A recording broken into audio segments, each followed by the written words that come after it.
Hello, nan dam chan ha ma. March na lai thum jing lai thong chim na kan dam chan na. Tu jing kan roding pol he. CB ne one standard army ti me chin standard army ti an chu ti min ambunin. Dear ana ti me her mo ti mi ka tu jang ka lang ta lai. Ma dear mini hen zai ban to boy na ta chin ra ma chopi khaw ti mi ka lang ta lai. Ma ka chim ronga hen CB sporter jong ni phun dam no ro ta law. Thil sining kami pini kan thaya haw kan fian haw cha khan langtar ka van team se one standard army team he za heda khatia cha CNH national army ti jong he khen a khat mi che national army jo CNA chang CNA cha kum som thum leng chang e tu a CB ne one standard army one army team di na team than mi cho zaida sodu ka tia chun ka chimchang ba kan national army ti ka sodu mi se special force rong a sodu mi se na an team chemi ka cho CB ne na team ka cho AA thok asin ka thai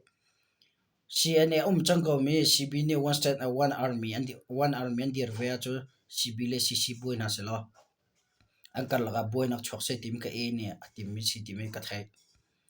e thil sin ka ba lang ta la CB supporter zong ni phun dong nang karot la law aron cho thil sin cha fiam ten na sina ka chim pang cha khan CC le zong pal nang ma cha ka chim kaw cho CB le zong an pal na ka te ma cha mi pi ni thil sin hin na ngala haw ve na nan thai haw ve cha tu jing ka ba lang ta la chana panhina ka India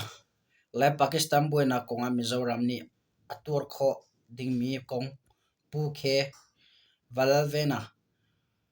Raja Sabha MP ni alang tar atang la fian na ka van to te lai apathum na ga yang kong khopi north ta kong a motor pa na achok e to chung mi pani anun na aliam zai tin dan nun na aliam me zai ronda motor pa na chua ti mi khatang la ka van lang tar te lai chona polina ka SSC ra capital low in hemtlai food dang vial te ni hin an hrem nam an chia hau tia do that khani achim SSC ra thang tel law ti du nak cho tlang chok hemtlai ni na hrem nam nan chia di hau ti mi kha alang tar du mi aso du mi se atang la ka lang tar te la apanga na ka most mi fil pan hi chu tol chung mi ni an tlai na ti mi ka thong pang ka the ma kon zero da mi fil ko ha chim ve na ti mi ka ro ok nan au men lai thesina tang la ka ban lang tar te la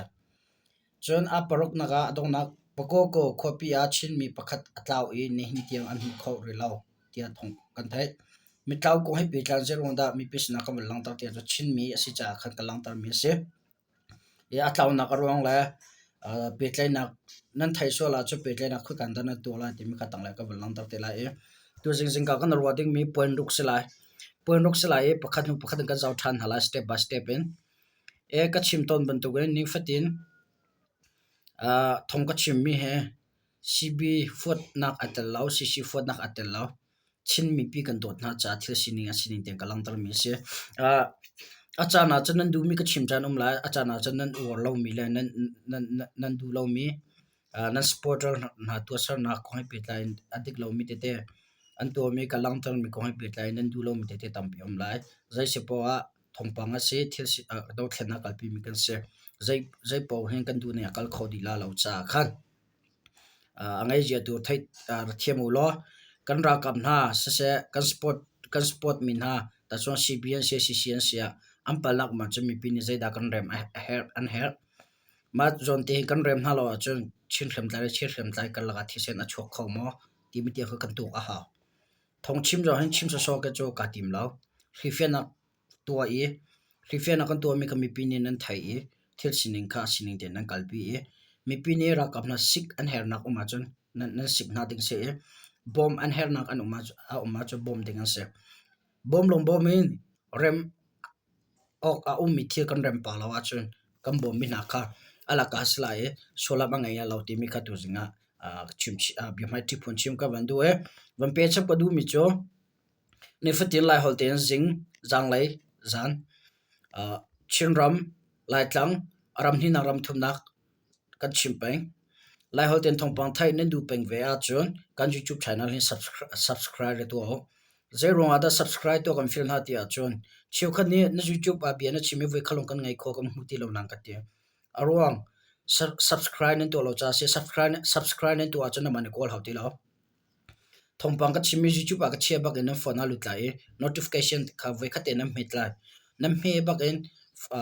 เบียก็ชิมข้าวันวันลังไหลทงปังนั้นไงโคดีไหลที่มีข้าวันชิมสากระดูชิมีเสียโอเคเสียจนประเทศตรงนั้นดำจิวไล่เตียกรัวทงปังช่องก็ลุจนฮะไลประคันนักจะ CB เนี่ย one standard army อันเดียร์มีเheard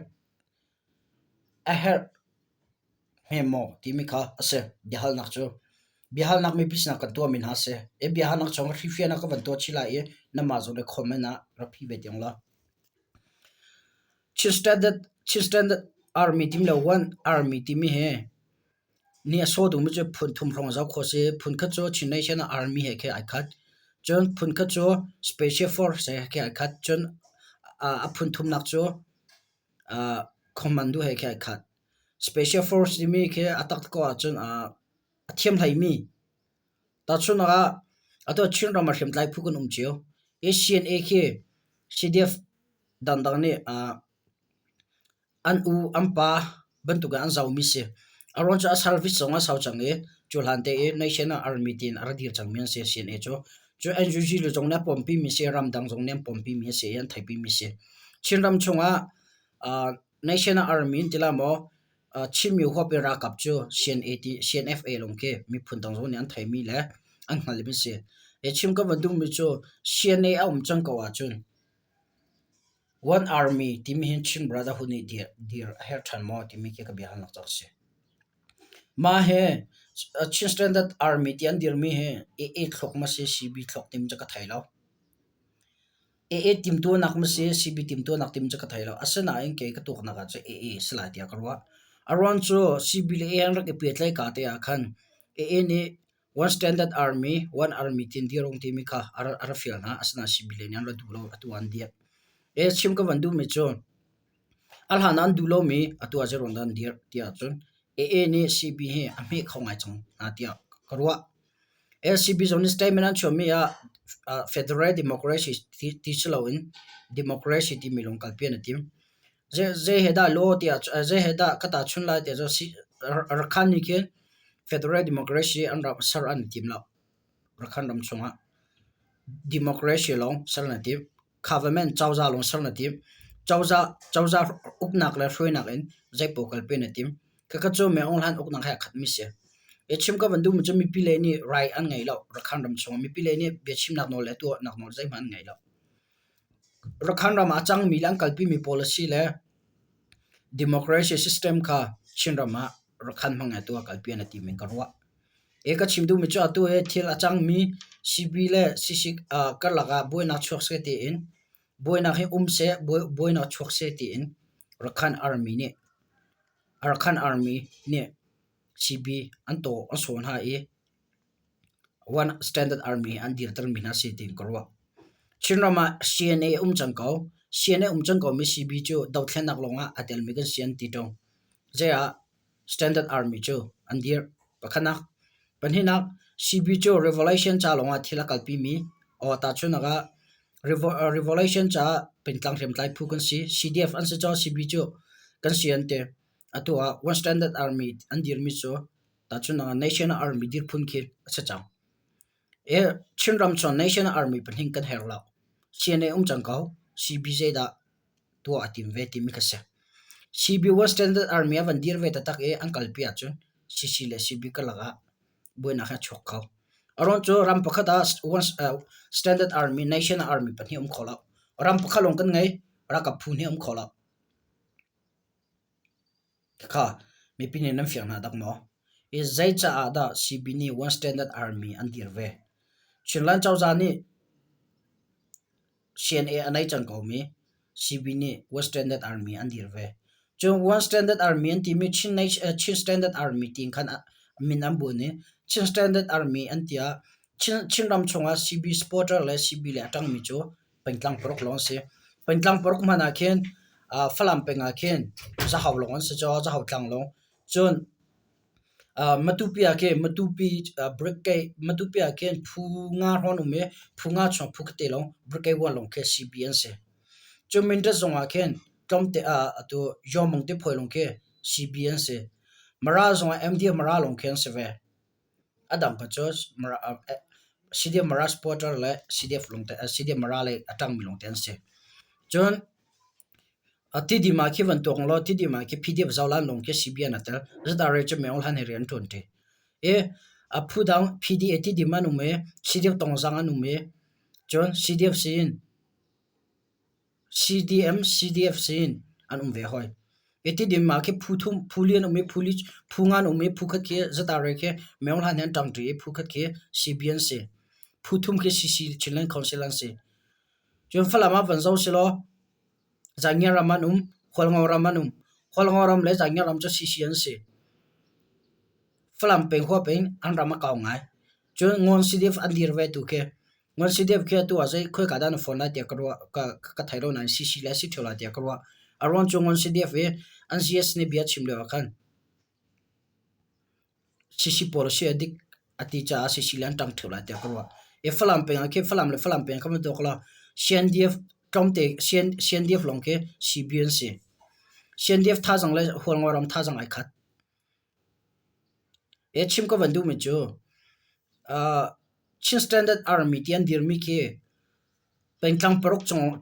chonglong a khuapi pentlang parok chan dir mi ke zaida chinrama an tu khomya ti mi ke se CC supporter ke 100% a 80% an se tu at valai pi zawa chinram koram telchin ram thumnak telchin India ram telchin Malaysia dangdang ram thumnak le ram hina zaw chin CB ne was standard army ti an dir mi zai cha dan dir ta chuna CB standard army ti na sela cho atling mi pi ne chawlan ok ase na en chin standard army ti cho chin mi pi khop chang chin mi pi khop eng rakap kan ngei mi cho CNA se zero na chin mi pi khop eng kan ngei ti a chun supporter ke zakata somriat an se CB supporter zakata somli man an thinglaw ka khathi an dir hun se ema ka chimrong han CB ku fu cha salo thil sining kha mi pi ne fiang te ka du cha kalang dar me se CB ne one standard army an dir me ke cho sola angai akaral law e chin mi pi khop in rian na ton coding zong an salo ama long ne rian an ton kholo cha la ma long ne do thlen nak kalpian tim an tim kholo e ama long ne federal democracy chua pi le ama long ne democracy chirama sar angam lo cha e an so mi cha ase nan thai e hang in chim ni pi okding mi cho mi pi ne kan tok tan kholo wi kan rot kholo me on han ni chim mi pi nur hin chawa kan pek lo cha kan daw chu ve ban to e hang in CB ne ok kan ti ma chu chim ni pi zakata somret ne an dula lo cha boina he alin sa te la CB zo hin ma tin ning ten sia chun mai le a an cha chim mi pi he pe ta entry anong khomi se ta chuna ma ban to kan chin rama nan chol chang ding sia chun mi pi ni kan du meol hang kan tai ti ka chun mi pi le rak mi pi rak an chol chang la cho mi pi an hol ve chang la cho atulo lo se cho mi pi dai tian asana meol hang kan tai ti ka chun CC chunga tel mi zakat chung som riat khat hol chang la CC supporter CB supporter zakata somli hol mi mo BS de olai CC supporter zakata somriat hol mi da ti mi kha za ok a CB ne tu a chinram ka mane kan ukla chawza ka sarla ante chawza van sar na sala supporter ngai lo chun chinram okna an tu kho asar kholo an kalpi kholo ka kami pi ni kam fian ha mi pi vote tel lawen mi pi dir kam nak tel lawen ram pakhat u kho salo rakap tha jang la rakap ana meong hani amani mi pinan dulo cha kan daw mi se chu mi pil ne an dulo mi ka do rakap an dire CDF CNA an dire kan daw mi se chu e chim ka vandu mi chu jeda se tia chun chin mi pi ni national army CNA kan nei chang ko mi CB ni standard army jeda an dir a her na ko mo ti mi kha CB supporter nen sia CC supporter nen sia bi hal na kan to du mi na se na mani ra phitiam lo kam hin tan lai ka ngai lo thesining ka kawan lang tal biasi ti mi kha tirjinga chim dik kawan du mia se ase jo panhina kalut na la e a panhina chu India le Pakistan boina konga Mizoram ni antor kho ding mi kong pu khe valadena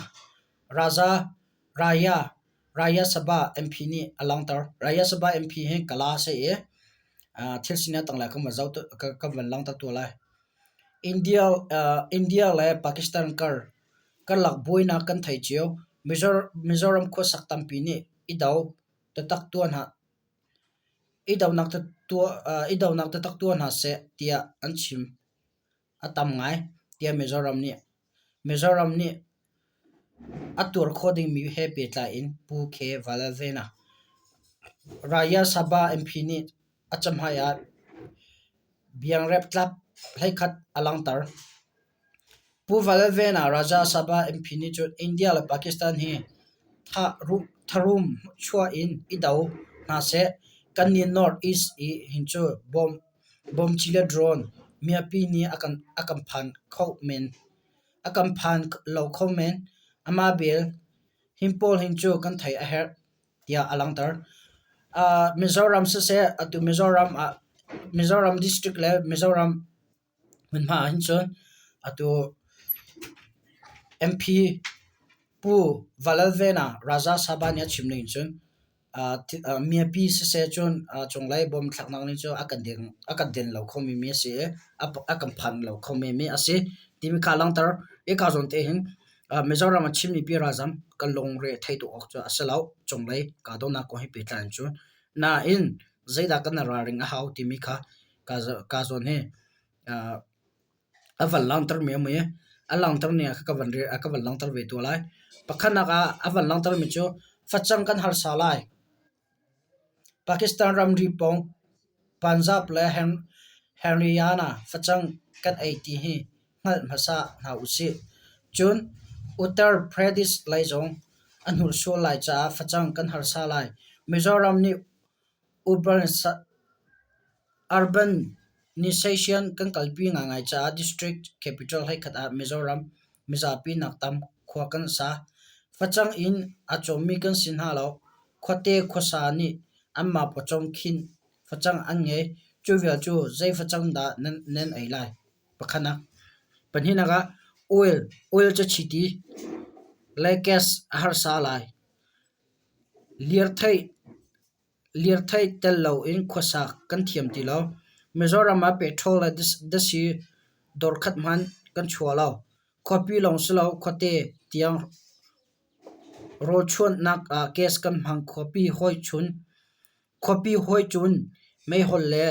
long thu ro chun nak sar nak cha chan jong hal lo chongkhar kan tam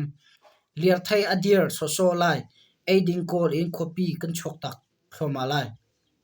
apathum nak chawza pi ni stay a bazat akampek kho halai lo chuni anhur suan ting mi chu chawzai ren tol hlo alla lai lo contractor le supplier bill atang lai chuni anhur suan ting chu dor ngai thil cho tu an ngai lai lo nintin an hlofa mi hlofa ok om ti lai lo lir thai in pochom ko hol nak passenger khotlon am huti lai lo bengle transferry an control lai akhong ngai na zong an tangka draw har sa lai tangka ngai cha zong a thil chok har ngai lai Manipur Bangladesh Myanmar unaw na chu razam nak dinga Mizoram an ngai kan ni kan boi ve chun khoka kan jam hlai lai Myanmar panding ala am boi ngai Manipur panding a am boi phone Bangladesh panding a am boi na ram se ve phone e dawnak he akal asauta tak chun nuclear wars achok lai zonga stay anchom mi kan selo cha eila din tur big mi kan sakhau ram dangjam na kan ngei lo hlaya Mizoram chong pathian ni ram akampeng mi a chan tha kan ngei lewa kan aiding herding mi fachang me satir juat tan lak in peng in kan tangka chiam mi chu bantuk chun mang na usitia ati e ka zon te achimi panga chwa he mi pi ne kan thai her tak mi sitia krwa e ka zon te kha ma Mizo lai cha an tel mi si cha kha har ngai e are ka vani har ngai ama ne tel che me kan sina ka van rel mi simo nang ka thai thiam atia krwa ka zon he zero da ka van lang tar tia chu Manipur Mizoram he ta chuna drone he ti mi pi ti pol ni cho adeng lem la law thi lem la tia karwa taw achim to ben asina in Mizoram nia fachang ti pol lak nak la 80 tirol lak ke Bangladesh he ti pol la ken lak mi se Pakistan lai pongke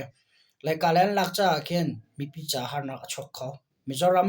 mi pi cha long saloin chin rajam cha chulong salo kan taw thlen na he pe tla in hrem nam se eding ti ro se mizoram akalak ma vel te heng an phidi lai border we dan phidi lai cha eding ti ro la kan boi chang lai e Pakistan la India boy na khe adai chang tia chep kan Donald Trump be chim mi kon pe tlai an chim adai lo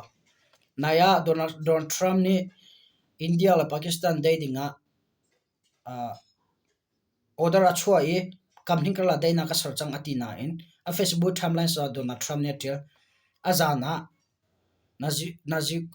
kolali man atlin hana Pakistan ni nolam bu thane drone boma thak than ha e Pakistan le India kong kaw hai pe tla in zaida chang tela timi chimi pine kan thailo cha a film khor te le ra rang te kan umve a haw atuta Mizoram ni thawan than mi ka ama Mizoram cha lo asalo chin mi pi kan umna hun pi ase e chin mi pi ni edin ti ro kan lak nam hun pi ase to kan dian huna kan zam na hun zo ase e zai se pawa dai thang ok kan thalo e edin ti ro ko asa se thil de dang ko nga ra rang te chen haw salo benga nan chim tang ka jong kha hera chun thil pakaka chanso la cha lak chia le chia chia naw sala eding ti ro jong ready te chian haw si ti mi kha ti zinga mi pisina thong pal ban chim chi ka du me se apathum na ga yangkong khopi not da kong a motor pa na achok e tur chumi pani anu na aliam ti mi kha thong pang kan thai thong pang chia kan thai te ga poi nga ngai thil sinia tang le je da se ti mi ka bal lang tak tu la yangkong ram theng yangkong khopi da kong mutit chak lai peng sitong city mak maya april ning kon ni akhan motor pa na achok e to chungmi pani anu na aliam probox hlan khomi motor ni khatlai kam mer atim nak a thate in akal mi central motor chu apa ronga central motor ni lam kam e aumi kuvador avapa e kuva acho mi pozong thimphang ngai in anjam na not the kong motor panak ahin kuwa acho mi tur chumi pani anu nak aliam mi pani cho kuwa dor he motor tanga amphane sizonga ankal pilewa anu nak aliam adang pakacho motor pana ronga lam kam tilu hora atla e ahong manni amhulo anhuwa hoi pani ahoi atlaw anghal than cha thil achan nang muna angkoli tilu hor chonga arok amhutia thai ase e ka zon zaida chim ka vandu tia chun accident te han tu leo lai tlang ha chinram he koram pi ya tamanga cha mi pi film khor te kan ma haw kampong kama zau thiam kampong kama je thia da chang ti mi he film khor te ta ka haw atu leo cham me aw han lo rang ro kan ti le motorcycle tiang rang cha mi pi kan film khor te ta ka haw e tai thlang kan tha law lam kan kala sa se kampong kama je da tim jong kha kan thaya haw e ka thinak lam je da kan cha har sana kam pe kho tu thil je da ti mi kha kampong kam hai kan nu zau thiam zom naw si ti mi kha chim ka vandu cha accident ko hai pe tla in tu na ka balang tak chi tu mi ase aplina kan lut na lai SSira kaptel lo in hremtlai phu dang vel te ni hin an hrem nam an chia a hautia do that khan ni achim hinu te be chim te fi cha nong ai SSira hlang la tang minu se ko ama koram la ya chun am upat ngai mi la an thang thang ngai mi pakha chaw se ve thil je tin da achim ti mi kha tang la ka balang ta to la e ka daw na ngol ding in zong zal de na a khonak na SSira kapda tilaw hremtlai phu dang velte ni hin hremnam an chia a hautia people personal party PP chairman do that khai ni nizan maini lekani ayang kong khopi to mi party press conference achim do that khan ni chun ka daw na ngol nak in zong zar remde na khonak na cha SSira kaptel lo in adang hremtlai phu velte ni hremnam chia kho izom ulo chabo chong ramkhel berwana tel itim na u him bp in chim kadu mi chu asitia chim ramkhel party chawza asin hu e tuami thimnak chu adik lo mi thimnak asideng kha afyang ngai kaw ama bel chu ss ni atuami thimnak chu adik mi thimnak ase atu a hen people personal party PPP chu ara lai mi thimnak a itel wedding in timto na kan ngai e bekam nak tha te kan ngai mi kan tel mi chu kam pek na la tia PPP chairman do that khan ni achim he nu ni bia chime ama thi naklam ase ama thi naklam thonga than mi se me ong lan cho mi pi ni kan tai thloma chang to e ama na conform me ama do kha kha ne conform mi cho a conform du mi cho me ong la ong nak tanga kal kon house the sen chu ha lo in ka do na to lo de kho si ti mi ka chim du na se asana chim me he li ase e kana zum sol la adik lo mi ase kan du lo cha ma to ok nak thalo hin kan du lo cha me ong han chu kan daw mi sa kaw ti mi kha chim ka ban du e ma ban tu ke te e daw thana ka itel la heti me ong han daw na ka itel ha ti te for film hang mi lai mi chong jong kan ma ban tu te bian an thaya kan am ya ngai hau kan ram koram bi se chin ram bi se pathian e sak sem dinga compete me tom vok a compete mi se chu cha kan ram search ka mani ka search sem lo cho me ong la ok nak ta kan pen ka la ro khan e ne ok kan tim me ong ha zone ok kan tim ok akan tim mi chin ram chong chin da mia vil te kan thol din halai kan daw din halai tim ka to janga walang tak chi ka du me se apanga na kan lut na lai most mi fil panhin cho to chong mini an tlai na ti mi kha kan thai e thilsinia tang lai ka walang tak to la State Administration Council SSC ukmi China la Myanmar ramri shan ramkul chaklai most copy mi fil panhin cho to chong mini an tlai na kong to chong mini an chim many ngani akha most copy 10 chip motor ngan mi lu nak chonga pa panhin ni motorcycle fear an tim lewa tur chongmi ni an tlain ha tia tur chongmi pakhat ni achim an panhi in longrin in an zaun ha lewa motorcycle fear an rak itim chuka pong kam rong in thia azor min hani an kul ha i an panhi an tlain ha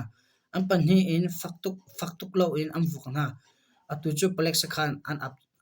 up chang na atui an tlai min ha panhi yang kong copy ummi an si most copy arian an ratun mi an si most copy a henzar khat leng chonga mi thil fir la minung fir voili rong a chok tia tur chong mi fir tur chong mi pakhan ne chun achim SSR kam ni thram thram no ngai na an lak nuwa most copy a rethai sia zor mi a cho i amhang mi le tangka in lengte a chelmi a hlanang e an tam deu pina thil fir thil chut la miram atulatu in achok tia anchim e ka zon te da langtar ka bandu tia chon ma bandu thilen kwara ma chang chin ram ha kha zonga sa se mutang ka zonga mi fir ta den tam to kol an nak tam pia la lai mi chin mi che ko ana tel ko lai ha kha ko chunga ke fir la da mian tam ta tak cha ma thong pang nan thai mi he ngai sa so se lawen nen film khora hawe ti di ma sa se jon ato ha kha se SSR han na hum pi ke da mia la mi fir an tam tok cha raring te chiu na so lo en leng kan chua zai thil ka hinda ka ke na tha zai thil da ka ken lo wa tha phone man fak tu min hai ken he ti tang kan ha tam to ken he ti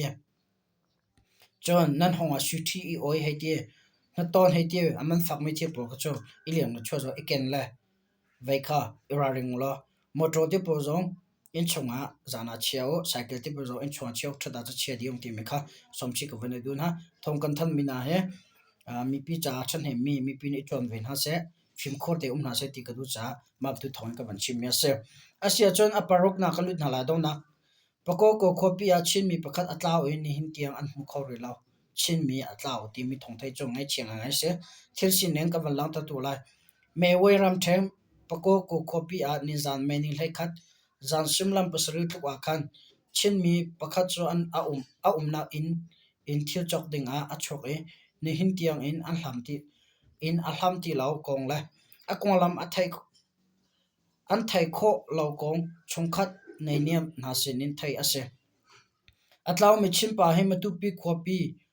longwan sanga khosami pu thalchem fa pa slide tui hong kumsom thune kumrok ase e neza meni lai khat zan sumalam pali tuk akhan matu pi khopi empako ko khopi sakhana ithlop ding a amphan chun huwa zan sumalam